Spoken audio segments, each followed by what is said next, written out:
All right, welcome everyone. I'm starting the recording, which we were reading through and started all over again. So there's a helicopter flying over me. Can you hear that? No. Oh, good. Okay. Oh, there, now I hear it. Oh, you do? All right. No, I don't. It's so weird. You want me to read this part and then you could read it? Yeah, why don't you read this? Yeah, because you're Kantala Yoga. Some of the orders Meher Baba gave to his disciples appeared to have no meaning. For example, during the Manzilimim phase, 3 disciples were told that whenever they were free from work, they were to sit close by him, one on Baba's right hand, other on his left, and the third opposite him. Whatever the place or circumstances, even if traveling by train, they were required to carry out this order. During the new life, on their way to Allahabad, in a lonely place where Baba and companions were halting in the bitter cold of Uttar Pradesh, the companions were asked by Baba in the early morning at 4 o'clock to sit on their beddings without doing anything, and again sleep at 5 o'clock. The order apparently was meaningless and bereft of any purpose except what one may imagine Baba had. It is this kind of discipline that Ghani used to humorously call Kantala Yoga. Kantala in colloquial language means boring. On 22nd November 1949, while Baba and his companions were staying at Benares, one night before retiring, Dr. Ghani said jocularly, "The new life meant only this much: to do routine things at odd times to create a difficulty where none exists, to pull up with a jerk on otherwise smooth going situation. All such things have gone to make what we call new life." Baba overheard this remark and asked Dr. Ghani to explain. With great fervor and eloquence, Ghani explained, "Look at the unearthly time for our morning tea, 5 a.m. We have no religious duty to perform in the morning like arti, sandhya, puja, kasti sadra, namaz, and yet in this cold, biting weather, we are required to crawl out of bed, groaning, hissing, shivering, coughing at 4:30 in the morning just for the cold pleasure of a cup of tea and chapati, if available, at 5 a.m. These remarks of Dr. Ghani evoked a hearty laughter from all those around. Baba evidently seemed to enjoy the situation. While bidding good night, he ordered Baidu quite unexpectedly that tea the next morning should be taken by all at 4:45, 15 minutes earlier. On 23rd morning, Baba took all by surprise by taking up the subject of Dr. Ghani's remarks last night concerning the awkward time for morning tea. He said, "I did not have sleep the whole night." The spontaneous laughter of all concerned over Ghani's remarks had set me thinking. I was thinking that if the remarks of Ghani regarding morning tea made by him last night and the support thereto by the delightful laughter of the companions were all to be taken as joke, or they were serious about it. If it was all in a joke, then I was wrong and not appreciating the joke. If it was serious, and if you think that the order for the morning tea was unnecessarily and meaningless, then it is not only criticism, but the most flagrant violation of the conditions of the new life. The companions were all taken aback by this interpretation, which evidently gave Baba sleepless night. Baba therefore gave all the companions a chance to clear up their intentions over the last night's incident. When assured by all that though all orders of Baba are not easily understandable, none of them considered such orders as meaningless and unnecessary. This assurance relaxed the tension instantaneously. Baba dismissed last night's episode as a joke. For such humor and joke, Ghani had special latitude. Baba made some of the companions to pinch his ears for doubting and suspecting their bona fides.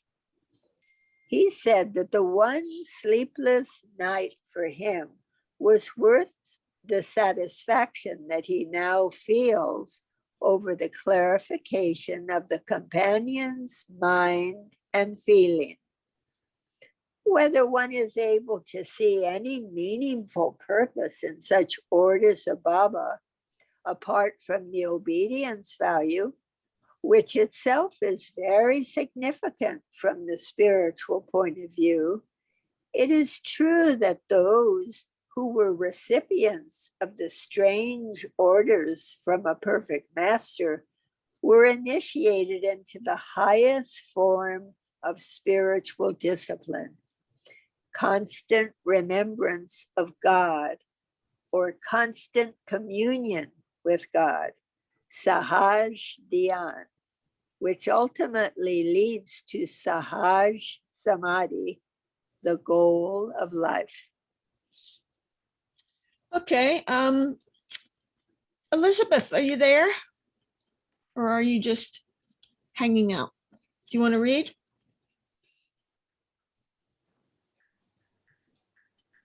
Okay, I'll read. Knack of managing animals. At a certain point of the new life, Baba and his companions had to journey on foot. The foot journey from Sarnath to Jaunpur, a distance of 38 miles, began on 12th December in the morning. A caravan of representative animals joined the party. The full caravan consisted of the camel cart, the bullock-drawn ladies' coach brought from Ahmednagar by Padri, 2 cows, 2 donkeys, and a white horse.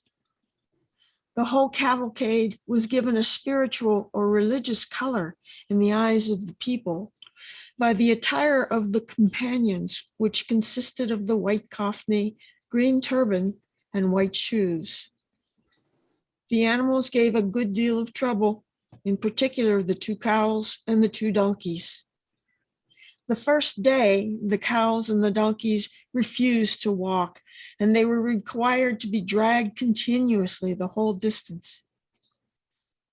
Dr. Ghani was completely knocked out in the handling of the donkeys, along with Gustaji. Probably the donkeys did not like to have an intellectual person to lead their way.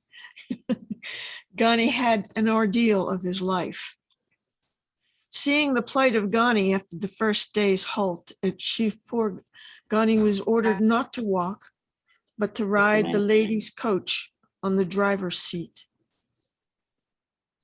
To offset the special consideration on grounds of health and age, Ghani, together with another companion, was ordered to go for begging at the very place of halt in the nearby town or village.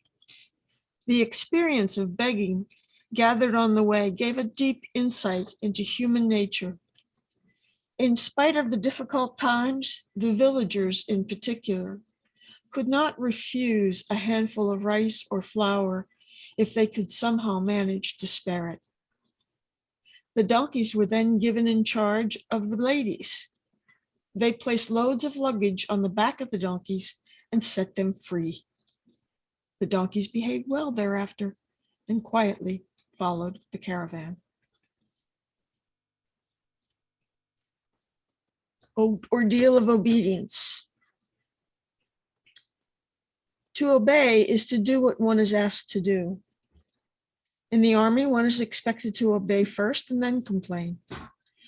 But in one's relation to a perfect master, there is no room for complaint at all. Implicit obedience is expected at all times. One has to become headless and footless in one's love for and service to a perfect master. Meher Baba used to say, "Do as I tell you." It is as easy as that, but found to be very difficult in practice, particularly in the spiritual relation between a master and disciple. Spiritual disciplines are aimed at annihilation of the ego self of the aspirant after truth. Obedience is the technique with which the master performs this difficult operation. When the operation is over, the disciple, the aspirant after truth, becomes the master. One of the conditions binding all by oath in the new life was not to get angry. One day, Baba himself lost his temper, and for this breach of the oath undertaken, Baba asked each of the companions to come forward and kick him. The most important of all conditions was to obey Baba without question, implicitly and instantly. Baba was no longer to be looked upon as the avatar, nor even a spiritual master, but a companion. Even the companions had to refer to Baba when talking to outsiders as their elder brother. Though a companion in all respects, performing all duties like others, companions were to obey him in all matters without the slightest hesitation, defense, or justification. Thus, when Baba asked the companions to kick him, each one obeyed him. When Dr. Ghani's turn came, he approached Baba seriously with a gesture as if to give him a hard kick, but ended with a light touch, just in obedience. When Baba asked him in surprise why, Ghani said that he thought of giving a hard kick and thereby satisfy the anger that was created in him due to the hardships of new life, but could not forget Baba was his childhood friend. This made all laugh. I think Constance was going to read, remember? Yeah, do you want to read, Constance?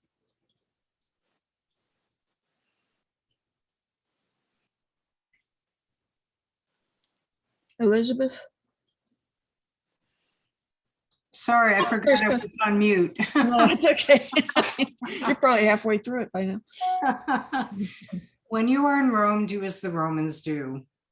While Baba warned his lovers against the fad of running after saints and sages, he advised them to observe the disciplines and practices prevailing in the atmosphere of a master when visiting one. Dr. Ghani respected the faiths and beliefs of others. Once, when a program was arranged in a Hindu temple in the Kasba Peth area of Pune, where Ghani was to speak on Baba, he first ascertained from the management of the temple if they had any objection in his participation, as he was a Muslim by birth and he knew non-Hindus were not permitted to enter the Hindu temples. Though he was a chain smoker, he did not smoke during the entire period of the program, even though he was allowed to smoke out of respect for his age and habit. He gave an inspiring talk that evening, elucidating the periodic advent of God as the avatar on the earth and his function when he is here physically. Baba's Ganapati. Ganapati is the elephant-headed deity of Hindu mythology, symbol of an enlightened intellect or wisdom. Baba often referred to Ghani as Ganapati, gesturing with his hand, the big head Ghani had. Ghani was truly intelligent. When giving talks on Baba and his expositions of the truth, Ghani never had to refer to any books or notes. Once when we asked him to read Baba's books and explain, he told us whatever he spoke was Baba's expositions from his books. And in later years, when we began reading Baba's books, we found his statement to be true. Once Ghani gave an article on the avatar to the Illustrated Weekly of India, which was published and for which he was awarded a cash prize. When Baba heard about this, he remarked that Ghani had made him, Baba, very cheap. Ouch. Krishna's Pendya. During the avatar period of Lord Krishna, sorry, hold on a second. There. An ease-loving but intelligent cowherd whom Krishna loved and others were jealous and often complained about his behavior. Amongst Meher Baba's close lovers, Dr. Ghani's position can be considered similar. Dr. Ghani used to refer to Baba's avataric work, Divine Leela, as boxing behind the curtain. He used to caricature Baba's name from Irani to Hirani, meaning one who harasses. Another name he used to refer Baba was with Sabargansha, one having all colors or all in all. On 16th October 1950, Meher Baba gave his sermon on the Mount of Mahalabeshwar, Maharashtra State, India. Baba stepped out of what was then called the new life and entered what was called his old life for a few hours. It was on this occasion that we saw Ghani with Baba for the first time. He was on this occasion seated on the right side of Baba. Even in the seriousness and serenity of that momentous meeting, Baba was found cracking jokes with Ghani. According to the Indian tradition, some of the lovers who were permitted to attend that meeting offered coconuts to Baba. Baba began throwing them one by one at Ghani. Ghani was able to catch some fell out of his hands. In those days, the Pune group of young lovers was referred to as Dr. Ghani's group. He was all praise for the group and was proud of it. Once addressing a gathering in the Theosophical Lodge, Pune, he told the assembled members, most of whom were aged as well as learned men and women, "Where your knowledge ends, these young boys begin." This he said with reference to their love for and faith in Meher Baba. Not only did he admire them amongst his associates and elites of the Pune society, but he used to praise them in the presence of Baba, thus drawing attention to them, which enabled them to get closer and closer to Baba and experience his love more and more.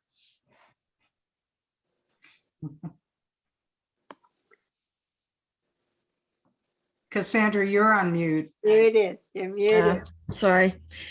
Elizabeth, are you there? Yes, I'm here. I can read. Okay. So, okay. Do you want my video on? It's up to you. We can't see you. I can't. see you. Okay, I'll turn it. Connie's, Okay. Connie's was off too, so we're letting people get away with it. Last days of Dr. Ghani, on 25th December 1950, a gathering of the Pune group was arranged in the presence of Baba at Mahabaleshwar during the period of Baba's new life. No communication was then allowed. Ghani composed a poem to be sung by the group in the presence of Baba. It was a novel method of communication born out of Ghani's fertile brain in order to express the agony of his separation from Baba. Abi abi dinda, abi rat ha, kismat ke char kar mekuda ka has hai, meaning now it was day, now it is night. God's hand is on the wheel of fate. When the first two above lines were sung, Baba gave us the most delightful surprise in recognizing the author of the poem, which he conveyed through his unique gesture, saying, "It is the work of Mota Doka, Big Head." Which is Ghani. Yeah. Ghani sometimes wrote to Baba in poetry and received replies in poetry from Baba. Ghani's place amongst Mayor Baba's mandali was indeed unique.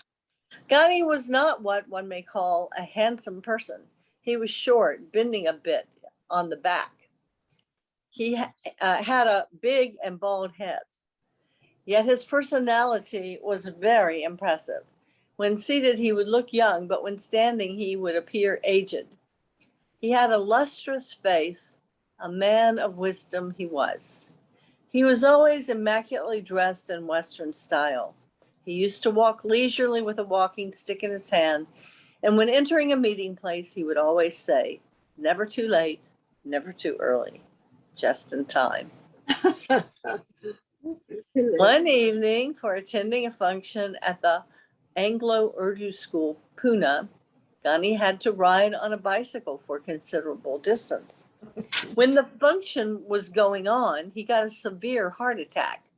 And on August 20th, 1951, this old man, who was so dear to us as our guide on our Godward journey, passed away.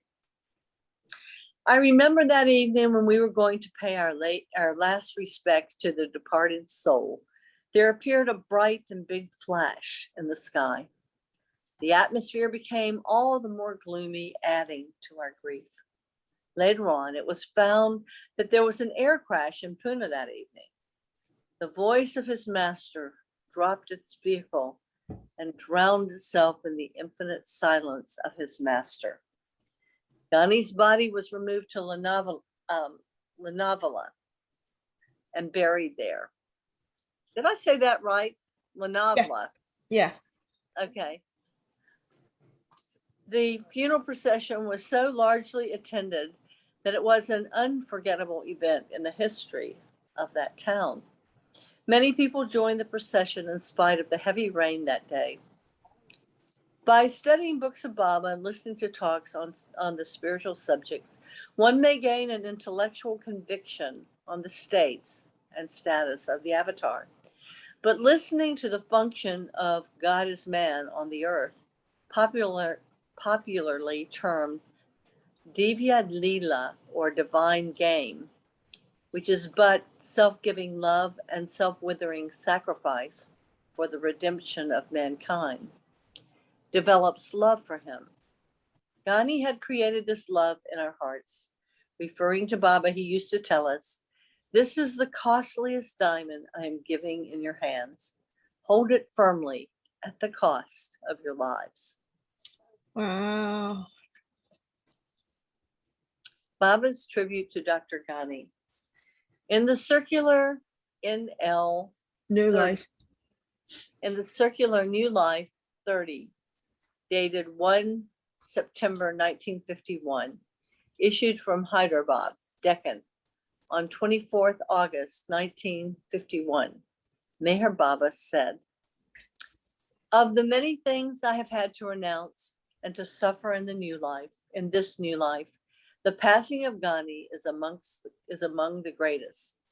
I have felt a sense of loss at the passing of all those men and women of India and the West who were my disciples in the old life and my lovers of all time.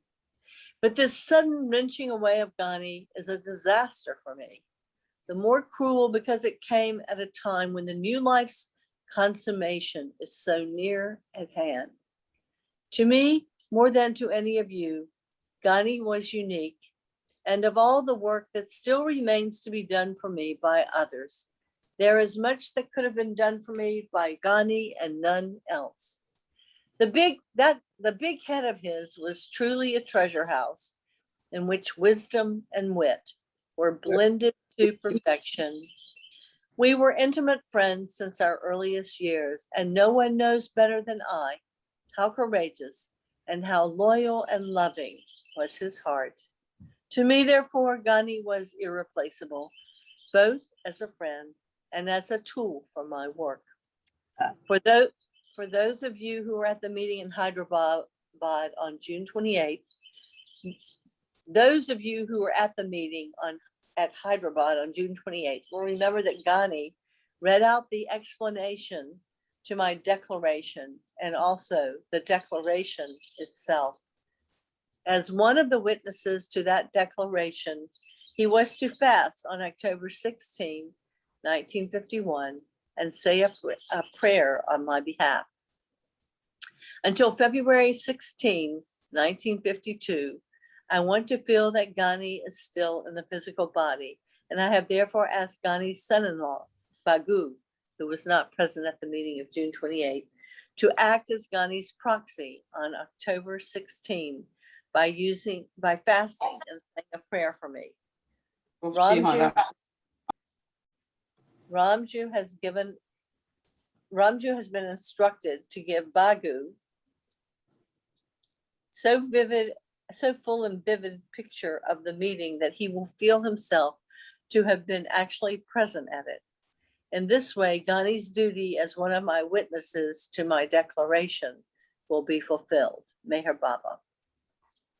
Okay, so thus finishes the section written by Pratap Ahir with the story about Dr. Ghani. Who is Pratap? He was just talking today, previous to this. Yeah.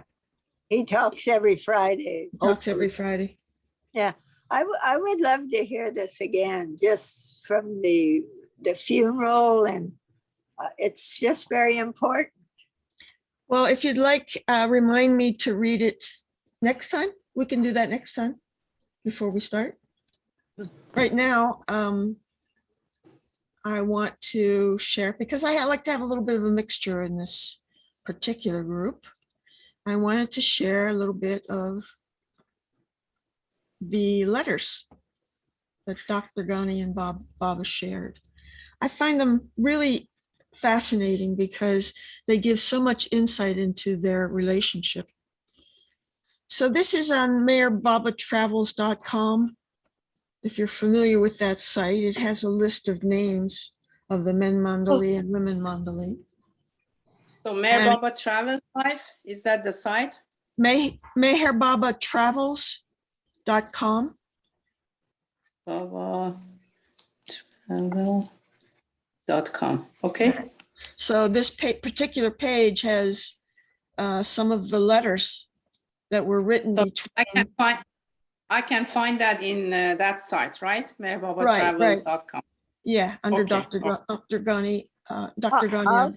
Also, I've heard different dates as far as when he died. The other is in the Baba calendar as the 7th of August of that year, 1951.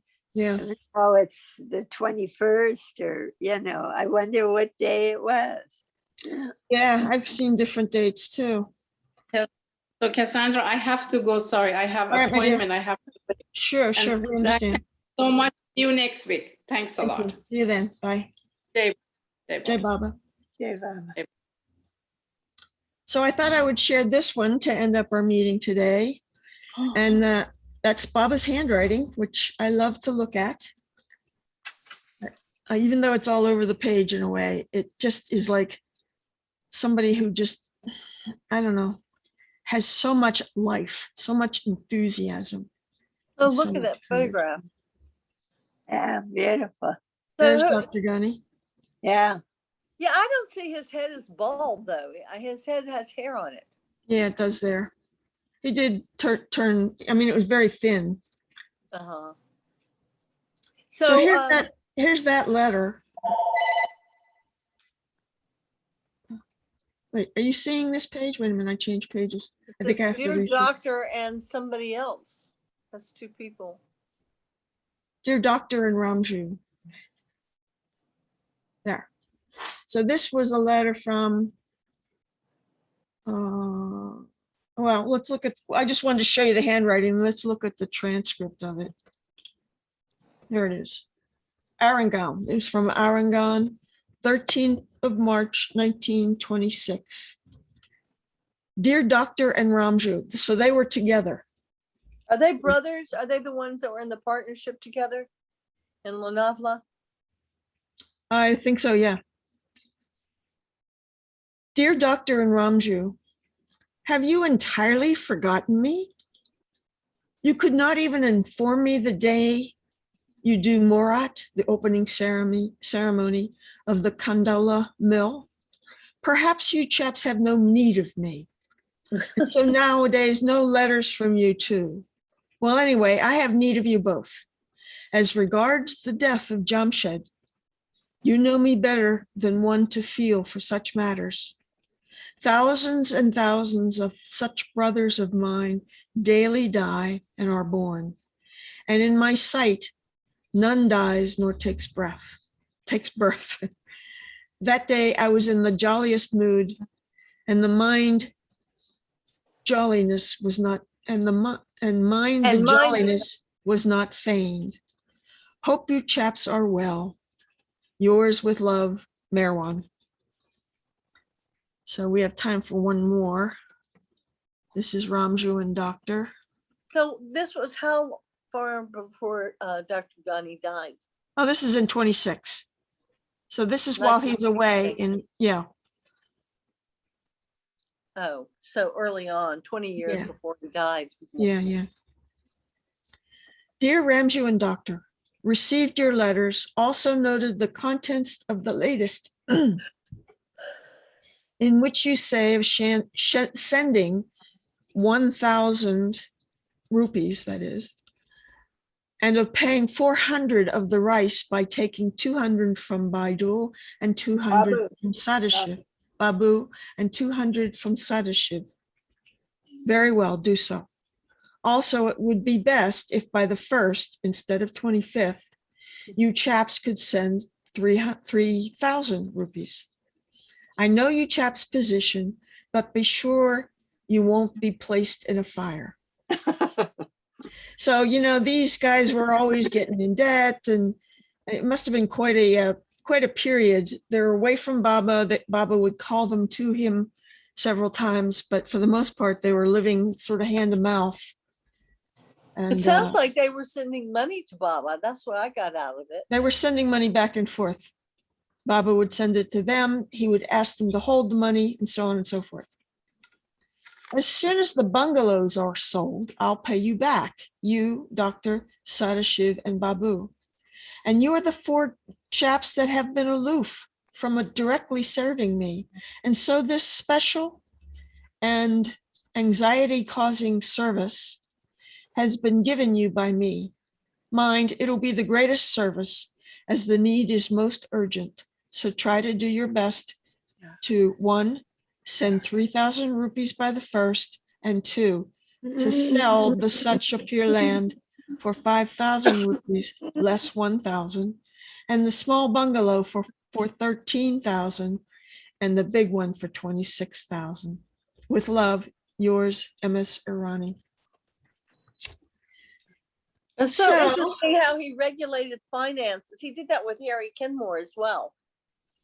I think he did it with all of his disciples. I mean, there are stories about him and Pendu getting into it, right? Oh, really? Over money for the what do you call it? The Great Darshan. No, not the Great The Darshan. Amartiti. East-West gathering. Oh, uh-huh. Yeah, because Baba was always allowing more and more people to come. And was it Padre or Pendu, Rosalie? Who did all the Pendu. yeah, Pendu. So he was always running out of money, and Baba would say, "Oh, please, Pendu, just one more time, please make it stretch." And Pendu would say, "Baba, there's no more money left." And Baba said, "Okay, I'll give you 1,000 more, but please make it stretch." And we're always going through this little gizmo. Well, I think it's interesting what he said, that the task was an anxiety-causing task. It's like he wanted. Well, that makes me feel better, because I always have lots of anxiety about money. Well, I wonder Baba what was- that means. He was talking about himself having anxiety because these men were far away from him. They didn't want to stay in the ashram. They were given. Wait. Who was having anxiety? Baba was having anxiety because they were away from him. I And he- never could think of Baba as having anxiety.